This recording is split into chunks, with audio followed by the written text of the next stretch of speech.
Shalom, friends. 5 meaningful minutes here. Today we're sponsored by the Braun Friedmans as they thank the community for all the support they gave to Eliana when she broke her leg.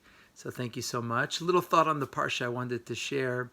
A powerful line, one of the most famous psukim in the Torah, many famous lines from this week's double Parsha, Acharei Mot-Kedoshim, where we have the prohibition not to place a stumbling block in front of the blind. V'lifnei iver lo titein michshol, in Perek Yud-Tet, Pasuk Yud-Daled. And of course, this pasuk and this idea, this concept, was never taken to be literal. Rashi says this is about deceiving people or tempting them by putting something in front of them that would lead them astray. Because obviously you don't put a stumbling block in front of the blind.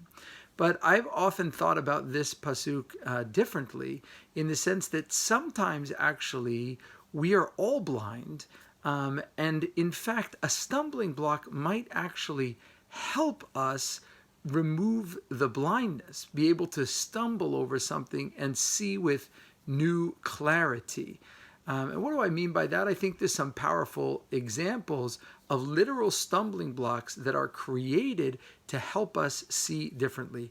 I've spoken in our shul in the past about the Stolpersteiners, stumbling blocks placed in Europe, little blocks of concrete with brass plates with the names of those that had once lived in homes in different areas of Europe, but were killed in the Holocaust. And so when you walk down these streets, you see these little brass concrete blocks in the ground that just slightly raised above, and you quote unquote trip on them, and your blindness of not recognizing where you are and who once lived here is suddenly removed, and you're awakened to a history that should be very much alive for us.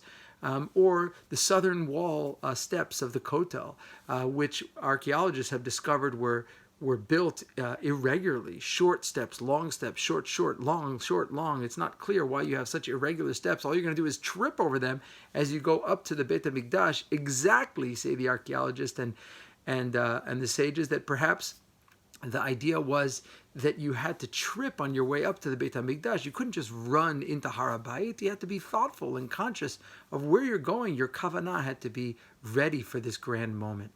And similarly, one of my favorite moments of a stumbling block in front of the blind is in the Torah with Yaakov Avinu.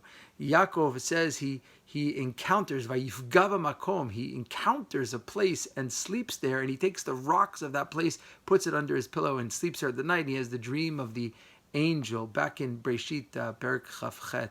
And again, for me, it's like the rocks. He trips, he stumbles, lays down, and when he awakes, the pasuk says, "Vayikatz Yaakov mishnato." He awakes from his dream. He awakes from his stumble. Vayomar, and he says, "Achen yesh Adonai b'makom hazeh." God is in this place. Vanochi lo yadati. I didn't even know it.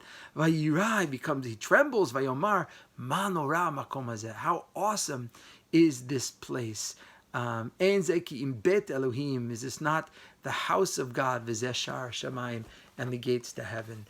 And so here again, placing a stumbling block in front of the quote-unquote blind awakens him, helps him realize where he is. And I think in this time, in this pandemic, it has been very, very challenging and tremendous loss and pain in so many different ways. But at the same time, if we want to seek the silver linings each week as we reflect back and try to find blessings and moments of gratitude, perhaps also the pandemic offers us perspective, helps us think about the things that are most important in our lives. Someone said to me that they've been thinking a lot about the environment, and as we're so thoughtful about what we use up in our homes in terms of food and supplies, and being so conscious of what we use and how we use it, thinking of course about our health and our family above all. And of course, so many people have reached out to ask about the most vulnerable in our communities, and awakening ourselves to things that when our life moves so quickly and so fast, it's sometimes hard to think beyond our daily needs or our daily process.